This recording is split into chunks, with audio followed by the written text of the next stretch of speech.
Shining the Light on Sex Trafficking, a raw discussion hosted by Maegan Bell and myself, Mandee Elam, about education and prevention. Through a survivor and healer's perspective, we offer many discussions that showcase various guests, survivor stories, and uncover hidden aspects of the trafficking world. It's time that we speak on this very risky and raw topic. Welcome, Maegan. How are you this morning? Doing amazing. Working my butt off per usual. Beautiful. I'm right there with you. I feel really good right now, but there's been a lot of productive energy in the atmosphere. So I feel like I've just been kind of grinding and hustling, but enjoying every moment of it. Yeah, definitely. I feel that. Feel fire under my butt. Definitely. Beautiful. So this week we were going to follow up a little bit more on what we were talking about last week, which is just the whole concept of transition and what that looks like. And you were going to share a little bit about your story about transitioning. Yeah. I feel like my transitional period was a long one. It was, about like 9 years of kind of finding myself again and finding God, finding people that were in my circle and meant to be in my tribe, and just really, focusing on self-care and loving myself again. Yeah. So when you went after your experience with your trafficker, you went back home to Maine, and then you chose to move back to New York, right? Yeah. So I was a mouthy one, and I wanted to prove a point because my trafficker was a rapper, and I always said that I wanted to be a vixen, and he would never let me.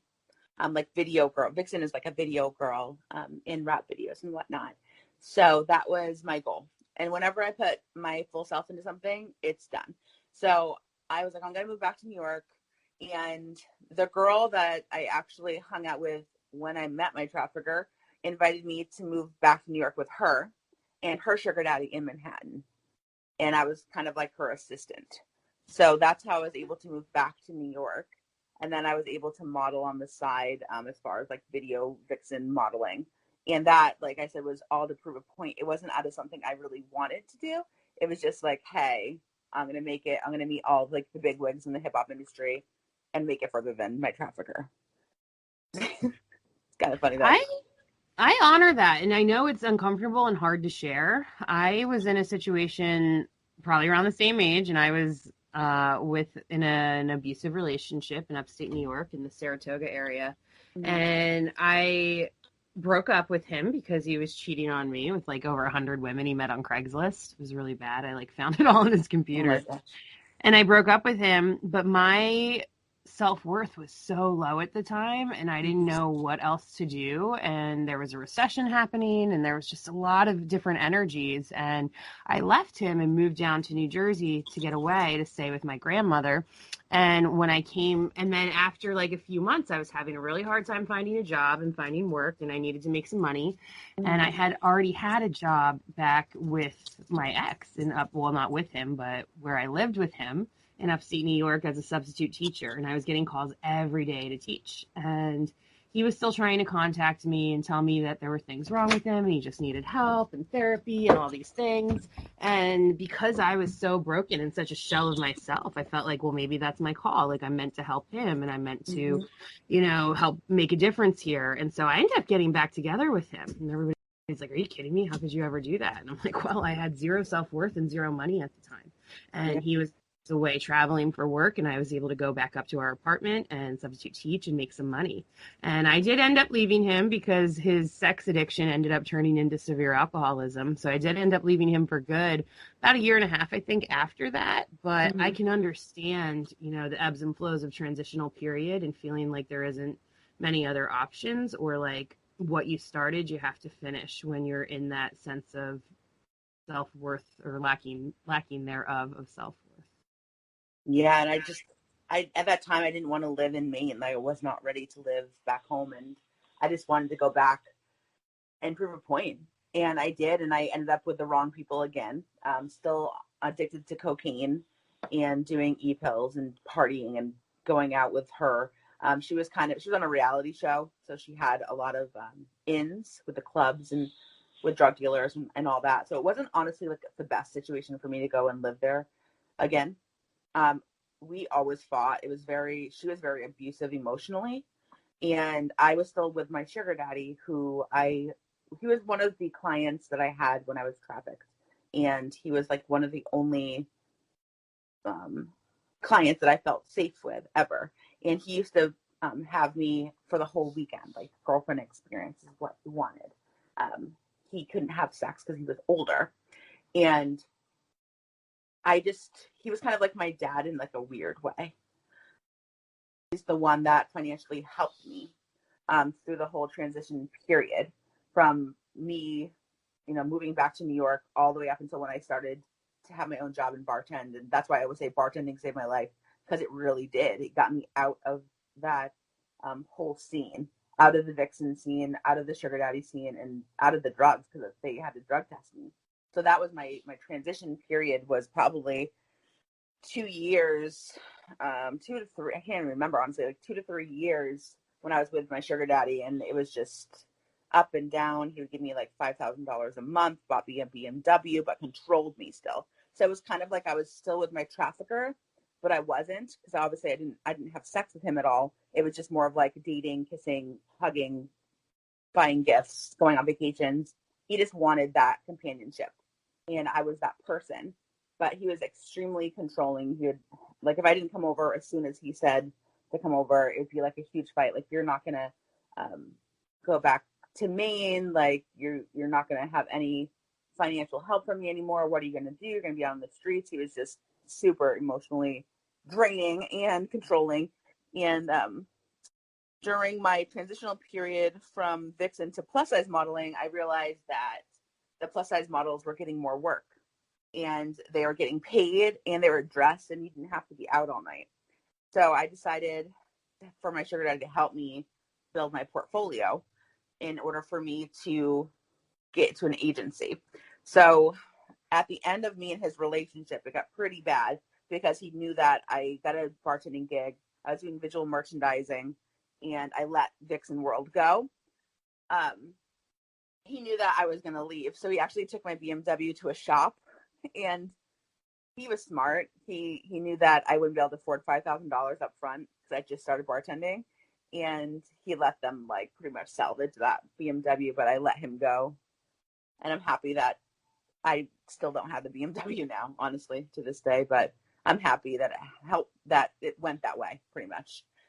Well, yeah, it sounds like, it was a stepping stone and what you needed. And that's just the thing, as we're crawling back out from the dark places and the broken places. And trauma is trauma. And it doesn't really how you've attained the trauma, but when you attain that trauma, it really affects you on such a level. And you have to take these baby steps to make your way out. And, like you're talking about right now, are you proud of, going and being with a sugar daddy during the transitional period? No. Am I proud that during my transitional period I got back together with a really toxic person? No. But it was a stepping stone to get out onto the next step and to see what the path is before you. And it sounds like you were able during that transitional period to really cut some serious energetic ties. And probably holding on to that Beamer, would have been more trouble than it was worth. Yeah. And I just want other people to know that if they're listening and they're in a transitional period, that it's okay and not to be ashamed of it, because I held that shame for so long. And like, even to this day, like I don't think I ever told you, and Mandee's like pretty much my life coach on the side, the low low. She's helped me a lot as far as like my own transitional period with her life coach and whatnot, mentorship. And yeah, I don't think I would have been in the place where I could share it without you. So for that. Oh, my honor. Maegan and I, we go way back, and we were friends in college, and then grew apart, and then life brought us back together on these amazing journeys. And I'm proud of you, and I'm happy to hold space for you. And you are worthy, and you are loved, and you are beautiful, and you are meant to take up amazing space in this world. So I appreciate you too, sister. Thank you. It reminds me of in church, I was down and we were teaching the kids, and we called it our shame umbrella. And we literally, my friend Katie, she was walking around with an umbrella, and she's like, "I'm shame, blah, blah, blah. This is awful." And it was trying to teach the kids, like, you don't walk around with shame. So we ended up bringing it over to the trash and throwing it away. And that's what kind of reminded me of what this whole podcast is about today, is like, I'm literally throwing away my shame, because I was always scared to speak about a sugar daddy, my video vixen. But it's like you have to speak about your shadows in order to bring more light and for other people to understand that it's okay to have a transitional period and you're not a bad person for doing that.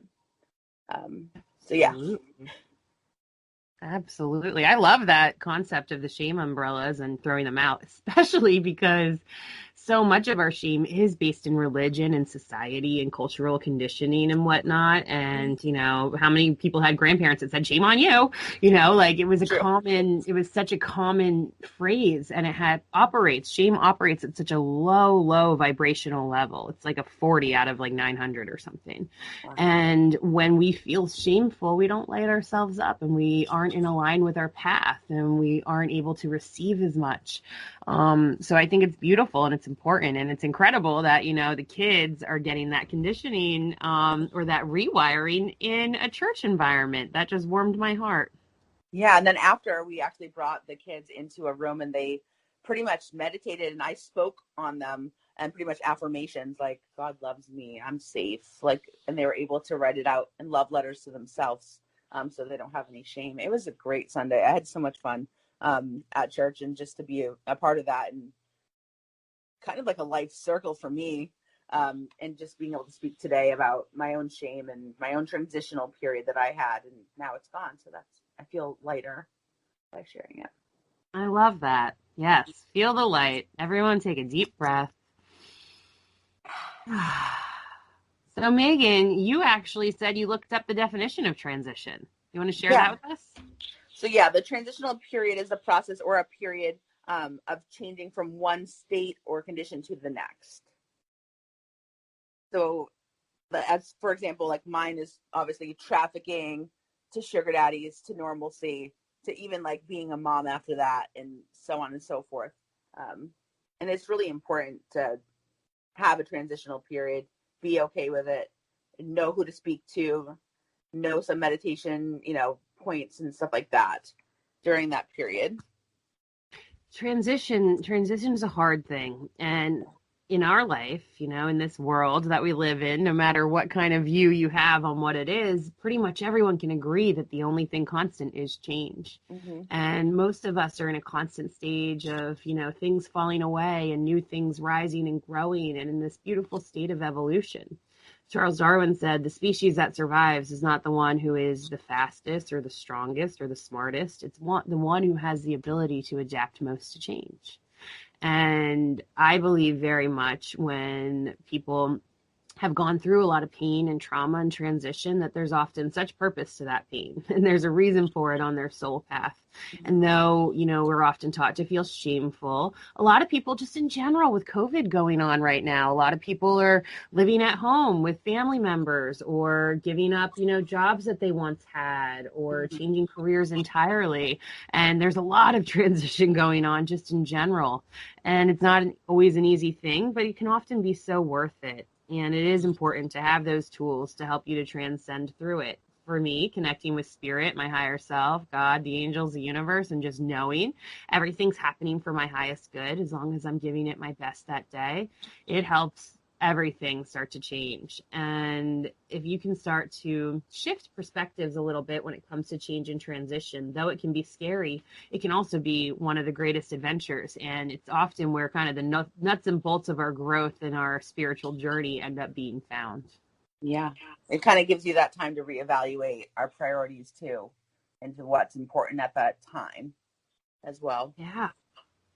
And it shows you what you're made of, and that's the thing. If you're transitioning and you've been through a lot of trauma and you need support, it is important to try to find that support a lot. There are so many therapists and healers and Reiki practitioners and readers and different people who want to hold the healing space for you. It doesn't matter which, modality you're attracted to. What matters is that you take that action step. Transitions often help us to see what we're made of because we often choose, sometimes life chooses for us, but often it's our choice to leave some sort of situation and to move into another one. So that's when you got to start using your life force. A lot of times when we often think like we have to feel a certain way to do something, but we're learning more and more that the body actually follows our impulses in our brain. So if we're like, okay, I want to go to the gym, I got to get off the couch and go to the gym right now, or go work out, or go for my walk. If you don't act on that impulse within 5 seconds, then the life force disappears and goes away. So a nice tool for transition, or something I try to use when I'm bringing in the new, is if I get an impulse or a thought or a feeling, whether it's go do the dishes, go for a walk, sit down and meditate or pray, as soon as I get that impulse, I try to pair it with an action step, or else it just kind of falls away. And when we are guarded in trauma and drama and stress, stress is a really big deal, and it absolutely attributes to disease and dysfunction. However, if you can embrace it a little bit, pair what I like to call a medicine, which is meditating or tapping or going for a nature walk or writing in your journal, those kinds of things, it really helps you to start moving that transformational, transitional energy and pairing it with action steps so that you start to make the changes that you want to see and the whole purpose that you went and created your transition in the first place. Yeah, that helps me a lot, especially walking and tapping, meditating. That does help me to this day. Even I'm going through my own transitional period right now.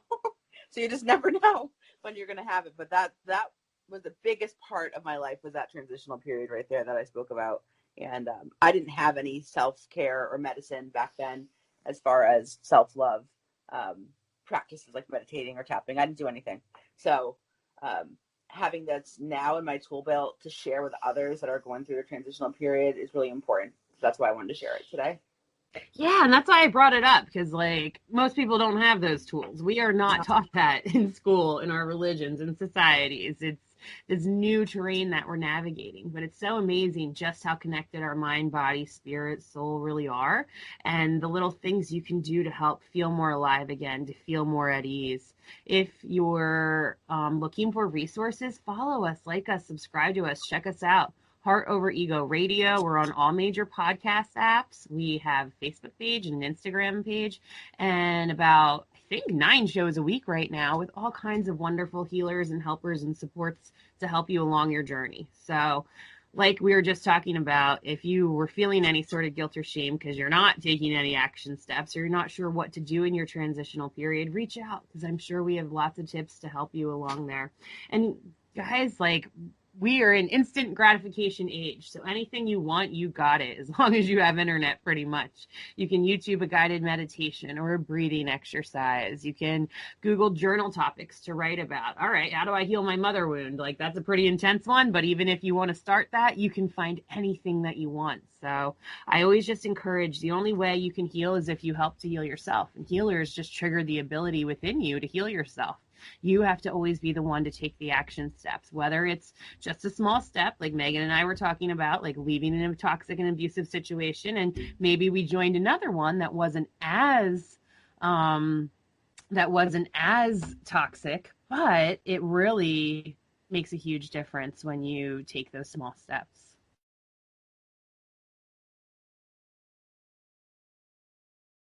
Are you with us, Maegan?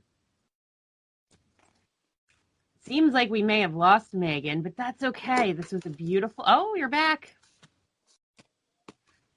I am here. The internet just on us, but it's fine. I'm here. That's okay. Change and transition. Interruptions happen, and nothing's perfect. And I took a breath, and I'm fine. Beautiful. Do you have any closing remarks for our episode today, Maegan? What's on your heart and mind? Yeah, I just wanted to know if you guys need to reach out. I'm always here for you, as far as Mandee as well. And the trafficking hotline is 888-373-7888. So if you feel like someone's being trafficked, or need help or hints or tricks or tips, you can go right on there and call them, and they're always there for you. Beautiful. Thank you so much to all of our listeners who tuned in. We are sending you loads of love and light. If you want to share your story, if you've been impacted by trafficking, whether you were trafficked or someone you know, please reach out to us. Send us an email, heartoverego@gmail.com. You can also send us a message on Facebook on our Shining the Light on Sex Trafficking page. We would love to hear from you. So until then, thank you so much for holding space to all of our listeners. And thank you so much, Maegan, for speaking your truth and shining your light. Thank you so much. You have a blessed day, hon. You as well.